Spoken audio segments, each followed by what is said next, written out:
नमस्कार। सत्यहिंदी.com के इस खास कार्यक्रम में आपका बहुत बहुत स्वागत है। धन्यवाद।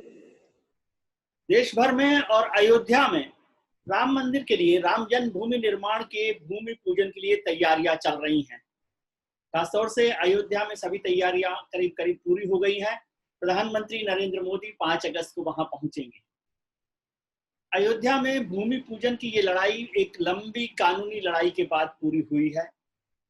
राम जन्मभूमि तीर्थ ट्रस्ट इस पूरे मंदिर निर्माण के काम को देख रहा है, लेकिन इस कानूनी लड़ाई के एक खास किरदार हैं किशोर कुणाल साहब, जो विश्वनाथ प्रताप सिंह और चंद्रशेखर सरकार में अयोध्या मामलों को देखते रहे। पूर्व IPS ऑफिसर हैं और अयोध्या पर एक नहीं 2 किताबें उन्होंने लिखी हैं। अयोध्या रिविजिटेड और दूसरी किताब है अयोध्या बियॉन्ड एड्यूस्ड एविडेंस। ये दोनों किताबें ऐसी हैं जो सुप्रीम कोर्ट में और हाई कोर्ट में, इलाहाबाद हाई कोर्ट में इस पूरी कानूनी लड़ाई में बहुत मददगार साबित हुई हैं और उन्होंने कई नए तथ्यों को उजागर किया है। कुणाल साहब इस वक्त हमारे साथ हैं। कुणाल साहब, आपका बहुत बहुत स्वागत है सत्य हिंदी पर। धन्यवाद सर, अब ये मंदिर निर्माण का काम शुरू हो गया है, आपने कानूनी लड़ाई लड़ी है, ट्रस्ट बना है, ट्रस्ट के साथ जो काम शुरू हुआ है, क्या आप इसको देख रहे हैं कि इससे मंदिर निर्माण में काम में तेजी आएगी या और अब कोई बाधा नहीं रहेगी? मुझे लगता है मंदिर निर्माण में अब कोई बाधा नहीं होगी।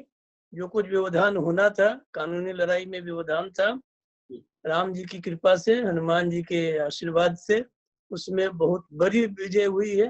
इसलिए भविष्य में कोई व्यवधान नहीं आने वाला है। जी,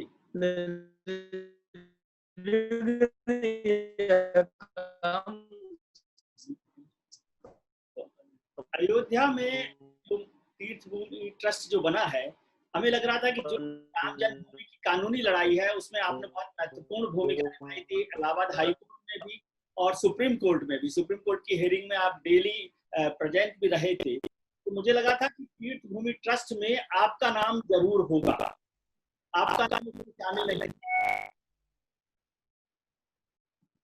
नहीं। मैं तो भक्त हूँ। भक्त लोग ऐसे भावना से नहीं काम करते हैं। मेरी एक ही इच्छा थी, भगवान ने पूरी की कि अपने जीवन काल में इस कानूनी विजय को प्राप्त कर देश में भगवान राम, अयोध्या में राम जी का मंदिर बने। उसमें सफलता मिली। कभी भरोसा नहीं था कि शायद जीवन काल में यह सपना पूरा हो पाएगा या नहीं, लेकिन हनुमान जी की कृपा से यह स्वप्न पूरा हुआ। और ट्रस्ट में रहना न रहना ये अपनी जगह पर है, उससे मुझे कोई नहीं। हम लोग निष्काम भाव से सेवा करते हैं। गीता में बचपन से पढ़ता आया हूँ और गीता से एक ही बात सीखी है कि निष्काम भाव से सेवा करनी चाहिए, किसी फल की आशा नहीं करनी चाहिए। इसलिए जो ट्रस्ट में आए हैं उनका स्वागत है। और मैं हनुमान जी की कृपा से अयोध्या में, यहाँ राम जन्मभूमि का प्रवेश बहुत सुंदर मैंने बनाया है। राम रसोई वहाँ चलती है, वहाँ सब तरह की व्यवस्था भक्तों के लिए है। यही भगवान की कृपा है, उसी से मैं अत्यंत संतुष्ट हूँ। सर, आप इस आंदोलन में बतौर अधिकारी के तौर पर भी शामिल रहे, पूरे विवाद में, आंदोलन में नहीं, विवाद में, जब VP सिंह और चंद्रशेखर गवर्नमेंट रही। तो आप यदि बताएं 1949 से, मतलब जवाहरलाल नेहरू से नरेंद्र मोदी, इस पूरे विवाद में सबसे महत्वपूर्ण योगदान या सबसे महत्वपूर्ण कोशिश किस प्रधानमंत्री या किस सरकार में हुई? ऐसा है, मैं जिनके साथ जुड़ा था, विश्वनाथ प्रताप सिंह जी के समय में भी एक अध्यादेश आया था। वह समाधान की ओर सही कदम था, लेकिन 3 दिनों के बाद ही उन्होंने मुस्लिम प्रभाव में उसको वापस ले लिया। वे भी चाहते थे कि फैसला हो, और उनके समय में एक अच्छी बात यह थी कि मुसलमान लोग भी चाहते थे कि राजा की गद्दी बची रहे। बराबर मुझसे कहते थे कि कोई समाधान करा दीजिए। चंद्रशेखर जी ने तो निर्णय ले लिया था। जिस दिन चंद्रशेखर जी प्रधानमंत्री बने थे, सोशलिस्ट छवि होने के बावजूद उन्होंने कहा था कि I am proud of being a Hindu. और जब उन्होंने सब कुछ समझ लिया कि वहां पर राम जन्मभूमि थी, राम जी का मंदिर था, उन्होंने निर्णय किया था कि यहाँ पर मंदिर बनेगा, हिंदुओं को स्थान सौंप दिया जाएगा, और उसके साथ एक अध्यादेश में लाने वाले थे जिसके अनुसार जो धार्मिक स्थल 15 अगस्त 1947 को जिस स्थिति में थे उस स्थिति में रहेंगे। लेकिन उनकी सरकार अचानक चली गई और उसमें एक तांत्रिक थे जिन्होंने उसको थोड़ा विलंबित करवा दिया, जिसके चलते वह समय पर अध्यादेश नहीं आ पाया। नरसिंह राव जी भी अपने तरह से वो वहाँ एक मंदिर बनवाना चाहते थे और उसके लिए उन्होंने कोशिश की है। बात दिगर है कि उनके समय में नहीं यह प्रयास सफल हुआ। इसलिए 3 प्रधानमंत्री तो मैं मानता हूं कि ये लोग सक्रिय थे, कोई समाधान निकले। बाकी प्रधानमंत्रियों के बारे में मुझे उतना अनुभव नहीं है, लेकिन वो तो जिसके समय में जीत हुई वही जीत, जो जीता वही सिकंदर। अभी जो प्रधानमंत्री जी हैं उनके समय में विजय आई है, इसलिए यह इनकी भी मुस्तैदी को दर्शाता है।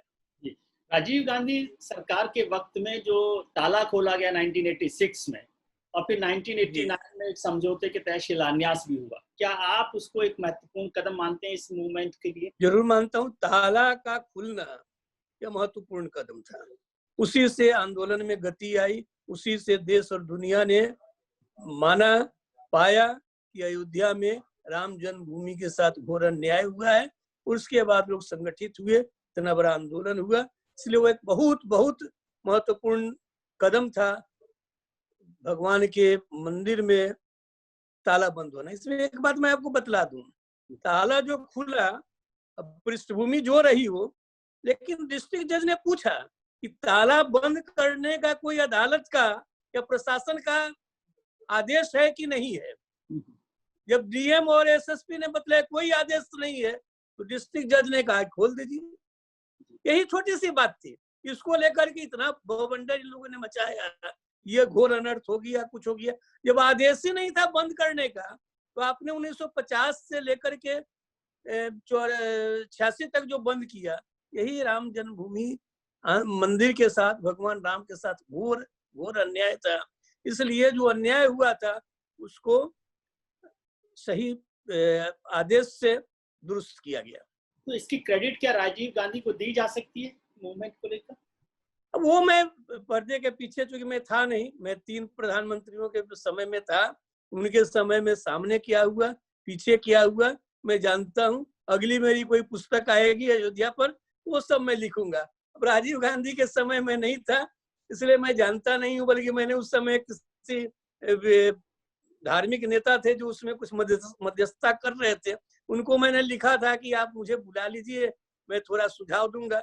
उन्होंने नहीं बुलाया, और कुछ ऐसा हुआ कि 4 महीने के बाद मैं ही उसका ओएसडी बन गया अयोध्या सेल का, होम मिनिस्ट्री में। बाद में मैं प्राइम मिनिस्टर सेल में भी औपचारिक रूप से जुड़ा रहा, लेकिन मंदिर निर्माण की जो प्रक्रिया थी उससे मैं जरूर जुड़ा था। जी, आपने नरसिम्हा राव का जिक्र किया, तो नरसिम्हा राव के वक्त में ही सबसे महत्वपूर्ण एक घटना हुई 6 दिसंबर 1992 की।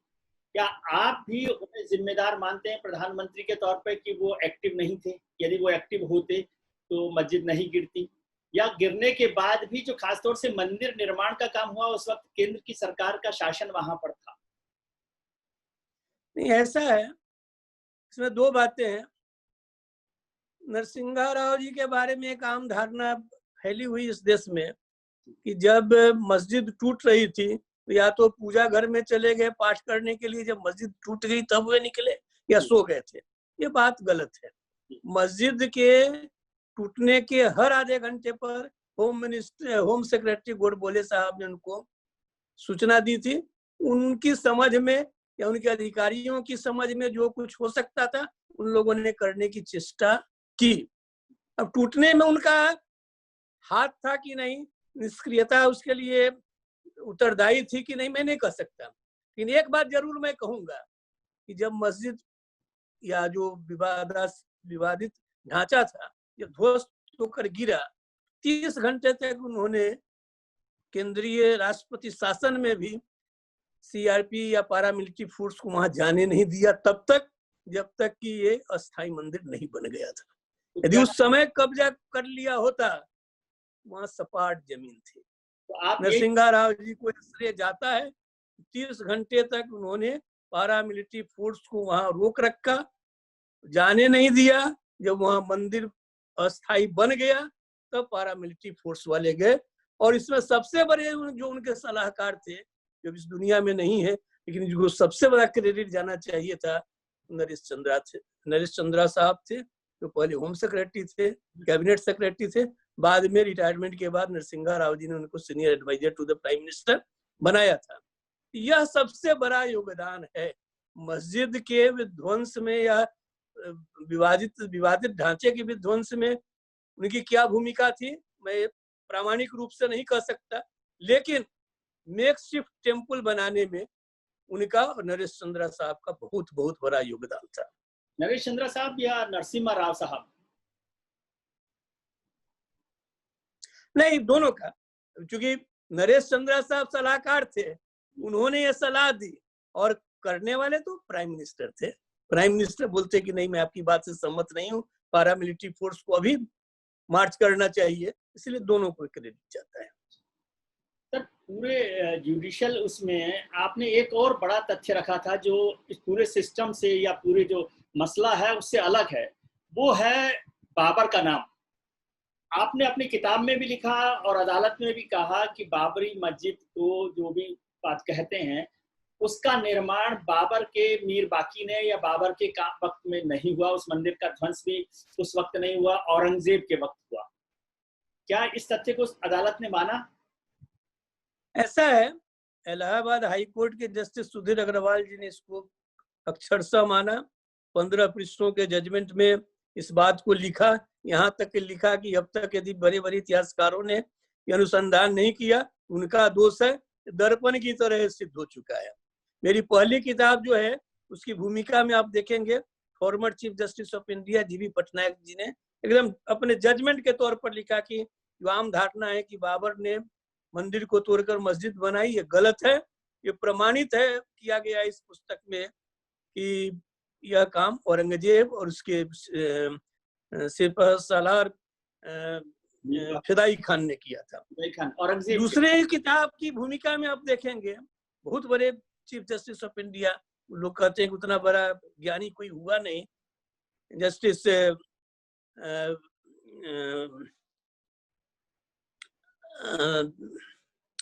इनकी भूमिका में जो सबसे बड़े चीफ जस्टिस हुए, जिनके यहाँ जाने, वेंकट चलैया साहब, जिन्होंने जजमेंट भी दिया था, जस्टिस वेंकट चलैया साहब ने भी इस बात से सहमति व्यक्त की है। और सुप्रीम कोर्ट ने क्या लिखा है वो भी मैं बतला देता हूँ। सुप्रीम कोर्ट ने, चूंकि जब ये किताब प्रस्तुत की गई, उसके पहले जिन लोगों ने बाबर के बारे में कि बाबर ने तोड़ा, वो एविडेंस लिखा हुआ है, लेकिन जब ये पुस्तक दी गई तो उसके बाद सुप्रीम कोर्ट ने ही लिखा है कि हिंदू पक्ष कह रहा है कि बाबर ने मंदिर को तोड़कर मस्जिद बनाई, मुस्लिम पक्ष कह रहा है कि बाबर ने तोड़कर मंदिर को तोड़कर मस्जिद बनाई। तो हाईकोर्ट को इस जंगल में, इस बिहर में नहीं जाना चाहिए था कि औरंगजेब ने तोड़ा कि बाबर ने तोड़ा। यही करके कह करके सुप्रीम कोर्ट आगे बढ़ गया है। क्योंकि हमारे पास जो सुप्रीम कोर्ट ने कहा है कि मेरे पास जो केस है उसमें दोनों पक्ष वाले बोल रहे हैं कि बाबर ने तोड़कर मस्जिद बनाई है, इसलिए हमारे लिए तो वही है। अब एकेडमिक इतिहास बात दूसरी हो, लेकिन यही कह करके सुप्रीम कोर्ट आगे बढ़ गया है। लेकिन जितने प्रमाण दिए गए हैं उनको यदि सचमुच कभी इतिहास लिखा जाएगा, सच्चा इतिहास, उन प्रमाणों को झुटलाया नहीं जा सकता। मैं इसलिए ये सवाल पूछ रहा हूँ सर, क्योंकि जो ज्यादातर राम भक्त हैं या जो लोग हैं वो इसी नाम पर बाबर को गाली देते हैं। और आपने तो किताब में बाबर की बहुत तारीफ की है, प्रशंसा की है। आपसे जो लोग नाराज नहीं होते हैं बाबर को लेकर? तो आप नाराज हैं, बहुत लोग नाराज। इसी को लेकर के मेरी सारी मेहनत बेकार हो गई। जितने साक्ष्य मैंने जुटाए, ये कि वहां पर यही राम जन्मभूमि है, यहाँ मंदिर था, मंदिर तोड़कर मस्जिद बनाई गई, जहां पर मस्जिद है उस स्थान पर फिर मंदिर बनाया जा सकता है, ये सब साक्ष्य जुटाए। लेकिन एक हमने कहा कि बाबर उधार था, उस पर सब बराबर हो गया। लोग मुझसे बहुत नाराज है, मैं जानता हूँ, लेकिन मैं एक सच्चा इतिहासकार हूँ और मैंने नहीं लिखा है, हमारे मिथिला के पंडितों ने उसकी तारीफ की है, उसके बाद बंगाल के पंडितों ने तारीफ की है, मध्य प्रदेश के पंडितों ने तारीफ की है। और मैं एक दिन कहूँ आपको, एक सच्ची बात बतलाऊं, मैं राष्ट्रीय Indira Gandhi national art institute जो है दिल्ली में, वहां से मैं निकल रहा था, एक मेरे मित्र हैं, उन्होंने पूछा कहाँ से आ रहे हैं रात में 8 बजे। मैंने कहा कि मैं लाइब्रेरी से आ रहा हूँ। उन्होंने पूछा कि अभी बाबर औरंगजेब वाला भूत गया है कि नहीं आपका। हमने कहा कि ऐसा है, दूसरी किताब की भूमिका में। मैंने कहा कि अभी मैं आप ही के यहाँ से ऐसे ही सब काम पूरा हो गया था तो मैं भूषण को पढ़ रहा था। तो भूषण ने जो सबसे बड़ा हिंदूवादी राष्ट्रवादी कवि हुआ, उसने बाबर की तारीफ की है, उनको मैंने पढ़ करके सुना दिया। तो भूषण ने जब तारीफ की है तो मैं किशोर कुणाल नहीं तारीफ कर रहा हूँ, हमारे कवियों ने तारीफ की है, हमारे लेखकों ने तारीफ की है। लेकिन आज वो सब बातें जब हम लोग जीत गए हैं, ये सारी बातें गौण हो गई।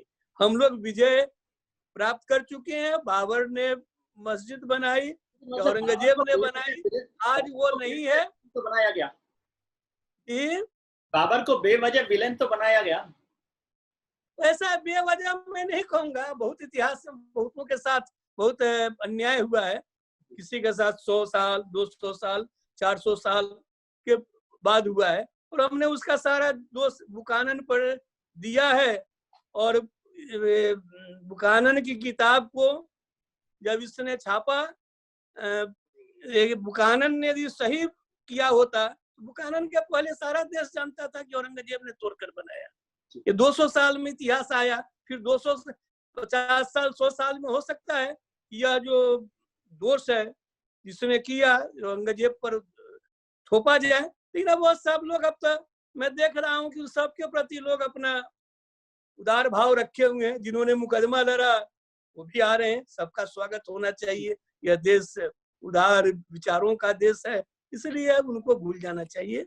जो भविष्य है सबको साथ लेकर चलने का यही मौका है। सर, सुप्रीम कोर्ट के फैसले में एक और बात की गई, भले ही उन्होंने जो जमीन है, जो भूमि है, राम जन्मभूमि को सौंप दी है और माना है, लेकिन उसमें 6 दिसंबर की घटना को उस पर बड़ी आपत्ति जाहिर की है, गैर कानूनी बताया है। क्या आप सुप्रीम कोर्ट के इस इंटरप्रिटेशन से सहमत हैं?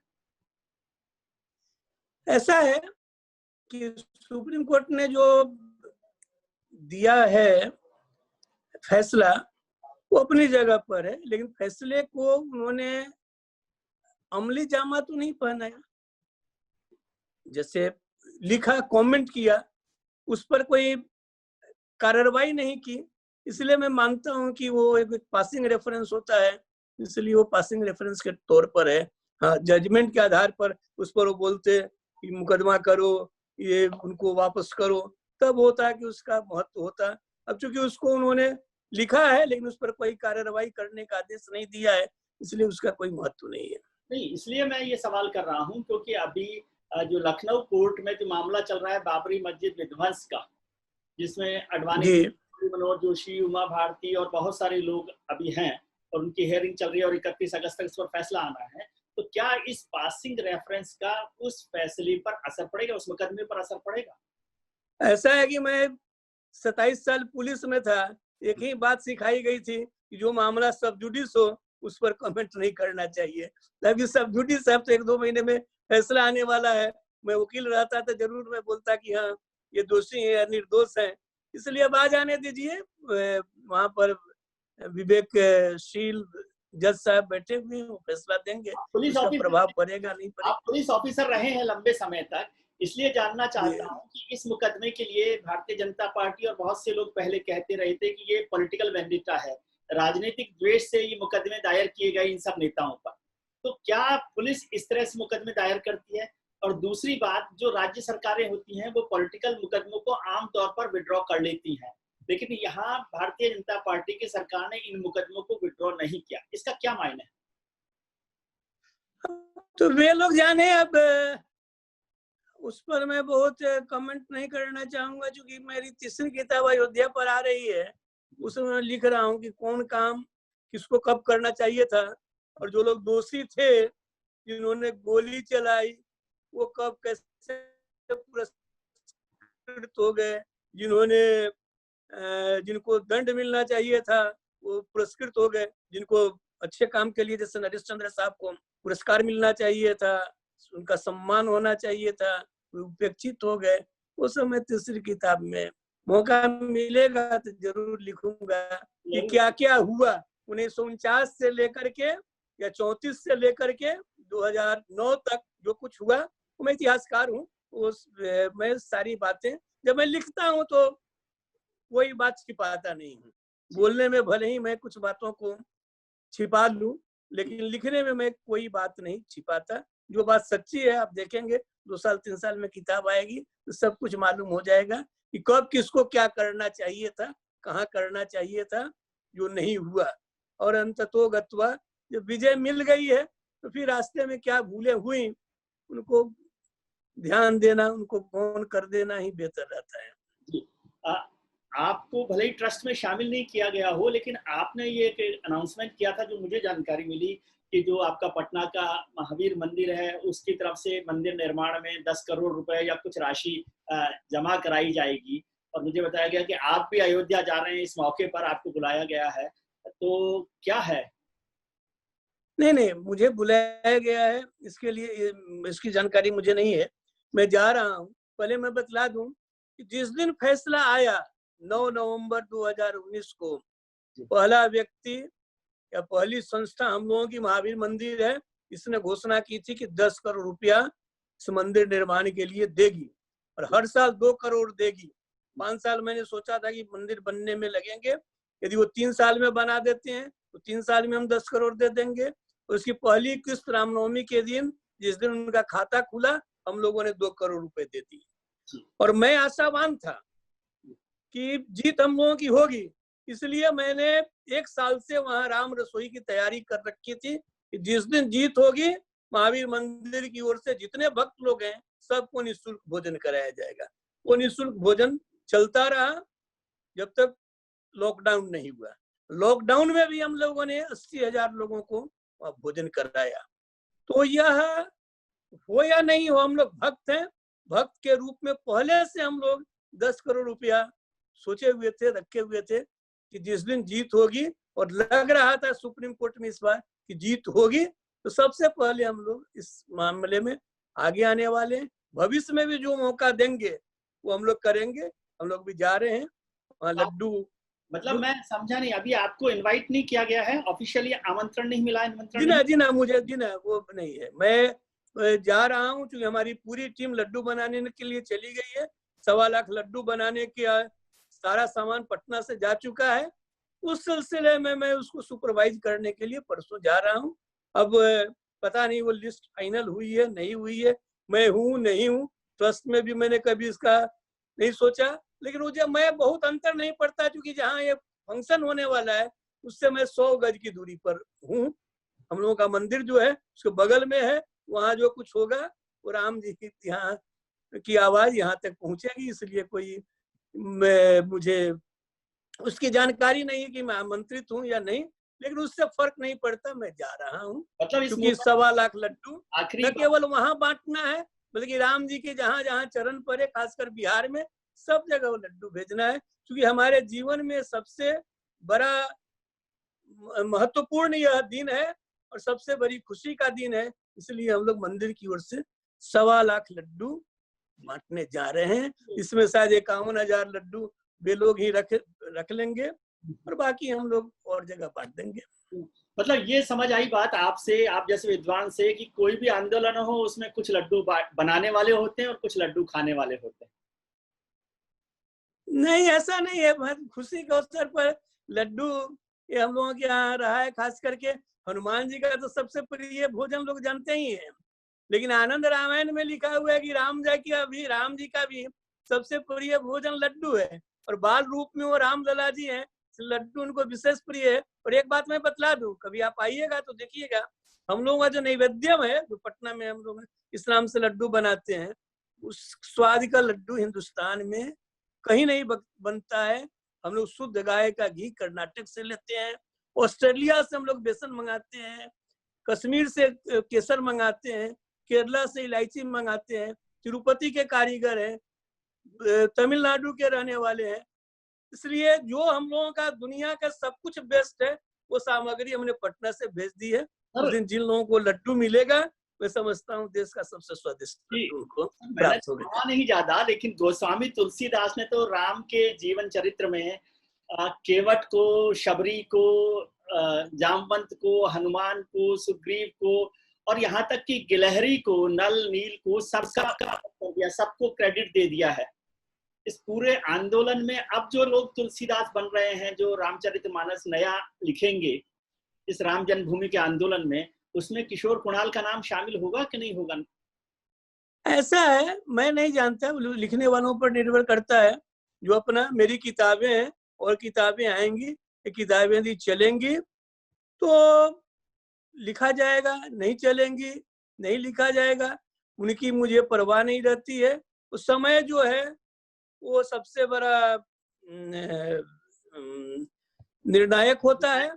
जनता जो होती है वो सबसे बड़ा बैरोमीटर होती है। चलिए, मैंने अपने 40 साल के इसमें पाया है कि जनता का बैरोमीटर सबसे अच्छा बैरोमीटर होता है, और उस बैरोमीटर पर महावीर मंदिर और हम लोग खड़े उतरते हैं। चलिए, बहुत बहुत शुभकामनाएं आपको और बहुत धन्यवाद आपको कि आपने वक्त निकाला। बहुत बहुत धन्यवाद जी, बहुत आभार आपने। शुभकामनाएं, अपना ध्यान रखिए और उनका ध्यान रखिए जो आपका ध्यान रखते हैं। खुश रहिए, खुश रखिए। जरूर जरूर, बहुत अच्छा, धन्यवाद।